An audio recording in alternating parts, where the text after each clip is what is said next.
Okay, the next topic is hormones and their actions. And as you can see down there is, first thing is the hormone chemistry. Basically, what are these hormones made of? Most of the hormones are going to be part of just two main groups. One of them are going to be steroids, basically fat. They're going to come from cholesterol. And the other ones are going to be peptides, basically a whole bunch of amino acids.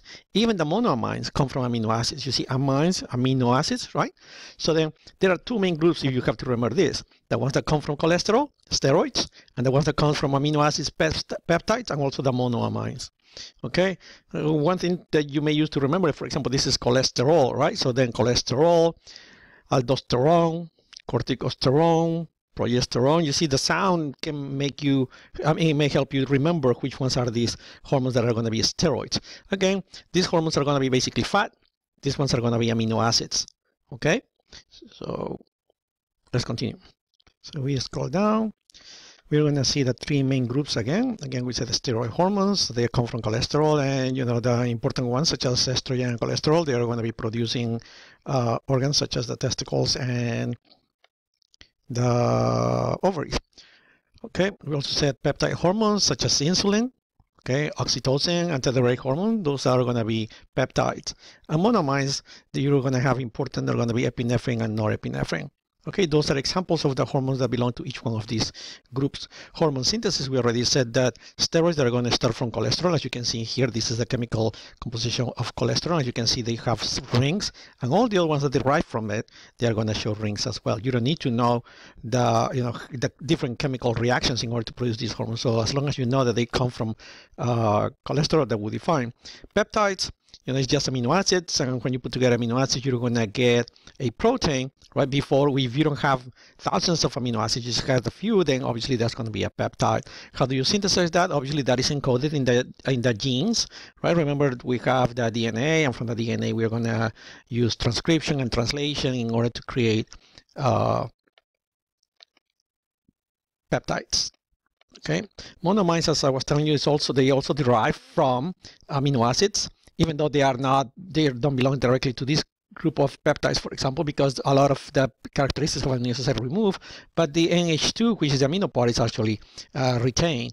So the most important ones, amino acids that are going to be used in order to create monoamines, as you can see here, is going to be tyrosine. Okay, tyrosine is a very important amino acid in the creation, for example, of thyroid hormones. Another one is tryptophan, as you can see here. Okay, so let's scroll down.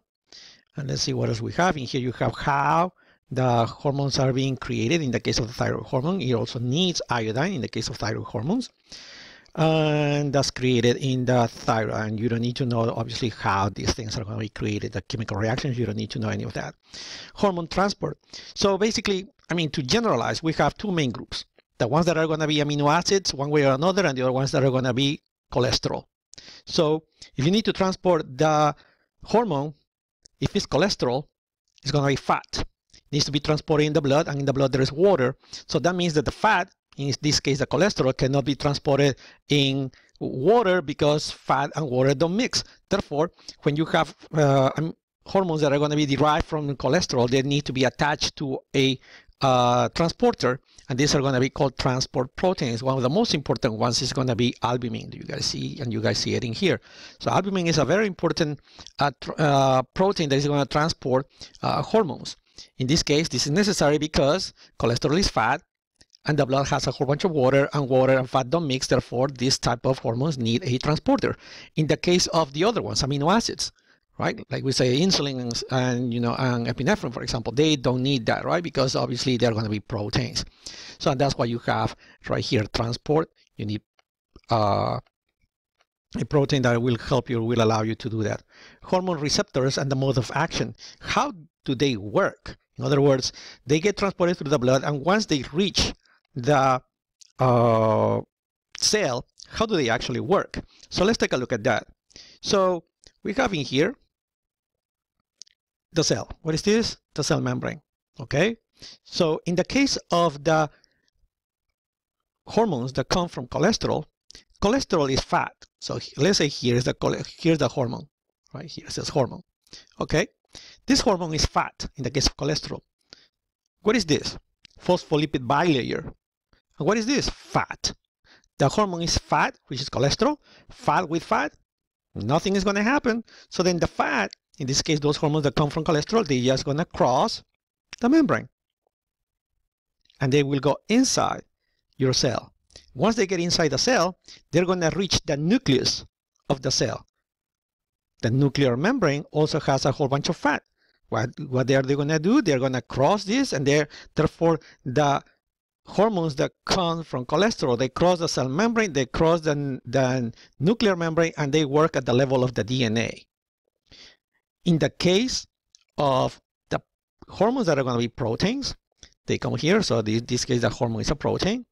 They cannot cross the cell membrane because most of it is fat.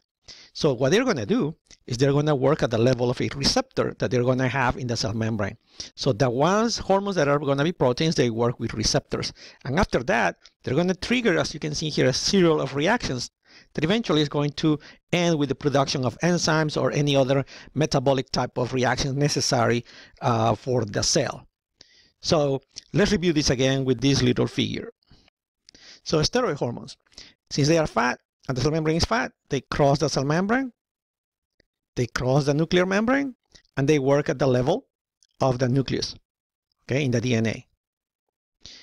Proteins cannot cross the cell membrane. Therefore, what do? They work in receptors that they have at the level of the cell membrane. And then this is going to trigger a series of reactions. The receptors trigger a series of reactions that eventually are going to get the result that the cell needs. So basically, we can say that in a lot of books you're going to see this, that they say that the peptides, they knock at the door, and then everything, series of reactions happens inside the cell. In the case of the steroid hormones, like the ones from cholesterol, they don't knock at the door. They just go all the way inside the house, all the way into the kitchen, and they start working there. Okay, so I hope that is clear. So we scroll down. Most of the time, what hormones are going to do is just you're going to get a few hormones and they activate all the processes inside. And as a result, there's going to be a whole bunch, thousands of other chemical reactions and enzymes created. So therefore, the activation of one receptor gets a whole bunch of enzymes or a whole bunch of results. So it's magnified. The result of the activation of the enzyme produces a magnified result at the level of the cell. And that magnified result is what is called right here signal amplification. Okay, so then that's why you can see here there's a small stimulus for the hormone, and then look, it gets a great effect. That's what signal amplification is. So if we keep scrolling down, modulation, that means that when you have a lot of hormone, when you have just a few hormones, the receptors are going to increase. That's upregulation. Downregulation, obviously, is going to be the opposite. When there is a whole bunch of hormones, then the number of receptors are going to decrease, and that's going to be called downregulation. The whole thing, this concept is what we call modulation. So if we scroll down, next thing we have is hormone interaction. Okay, because hormones don't work alone, right? They work together, for example, right? And you have synergistic effects. That means that both hormones are going to work together in order to get an effect. For example, FSH and testosterone, they work together in order to produce spermatozoids. Permissive effect. One works first and then the other one, such as, for example, in the case of estrogen and progesterone. Estrogen works in the first 15 days of the menstrual period, and then after that, progesterone takes over and works on the last 15 days of the menstrual period. Antagonistic effects, for example, insulin and glucagon. Insulin decreases the levels of glucose in blood, and glucagon increases the glucose levels in blood. So insulin decreases, glucagon increases. Hormone clearance is the ability that the body has in order to remove these hormones. And I mentioned a little bit about it when we talk about growth hormone, and we said that the half-life of growth hormone is only 5 to 10 minutes, because that's the amount of time that takes, for example, your liver to get rid of it. And that's it. The next topic is stress and adaptation. I'm not sure why this is in here, since this is not normal anatomy and physiology, but let's talk about it, just a few words. So the first part of that is the alarm reaction. That's basically the fight or flight type of reaction, right? At first, you need to do some physical activity, for example, and then the first thing that is going to happen is that you are going to release adrenaline and noradrenaline, or epinephrine and norepinephrine, in order to get the amount of glucose that you need. But what happens if that actually takes longer and it takes hours, if not days? Then you're going to run out of glucose. So in that case, your body is not going to die. Your body needs to use other sources to create glucose. And in that case, that's going to be, for example, proteins as well as fat. But in that case, how are you going to be able to use this protein and fat is because cortisol is going to be released, and cortisol will allow you to do that. Eventually, you will run out proteins and fats. Therefore, you don't have anything else, and that's going to be the stage of exhaustion. You know, that, for example, those people who go into hunger strikes, right? They go into that, and then eventually, if they run out of all these sources of energy, they may even die, as you can see here, death. Okay, that's it. The next topic is eicosanoids and paracrine signaling. Hormones release, glands release the hormones, and the hormones go through the blood in order to produce an effect. In this case, paracrine signaling means that this type of cells are going to release substances, but they will not go directly into the blood, but rather just to the tissues around these cells in order to perform a function. The most important paracrine type of signaling that we're going to get are going to be called eicosanoids, the ones that you have in here. The most important ones are going to be prostacyclin, prostaglandin, and thromboxane. One characteristic that you need to know about it is that all these eicosanoids, they are going to come from a fat. What fat is this? Arachidonic acid. This fat is located in the cell membrane.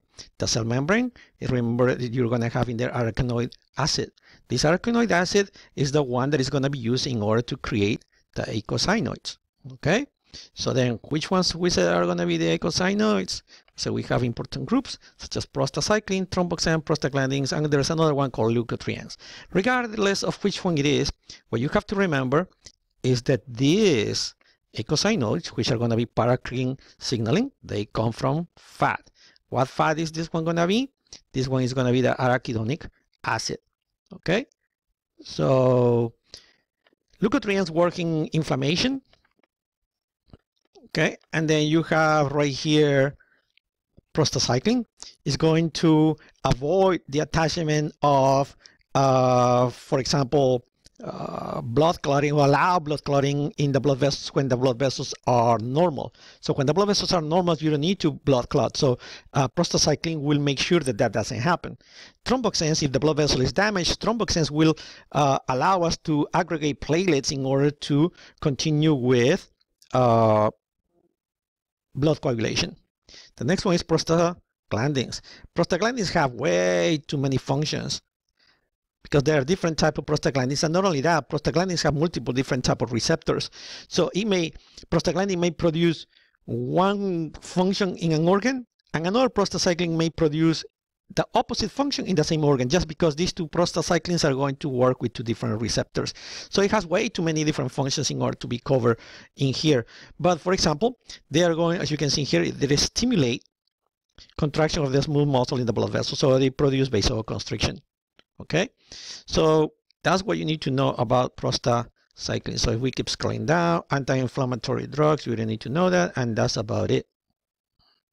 Okay, the next topic is endocrine disorders. We're not going to talk much about it, but I want to mention something that is very important, which is an endocrine disorder, which is the deficiency in insulin, which is diabetes. Right? Diabetes is a very important disease because it affects a lot of people, and that's going to be an endocrine disorder. What happens in diabetes is the levels of insulin are low, at least in one type of diabetes. More details about it, obviously, is not the topic of this class. So that's about it.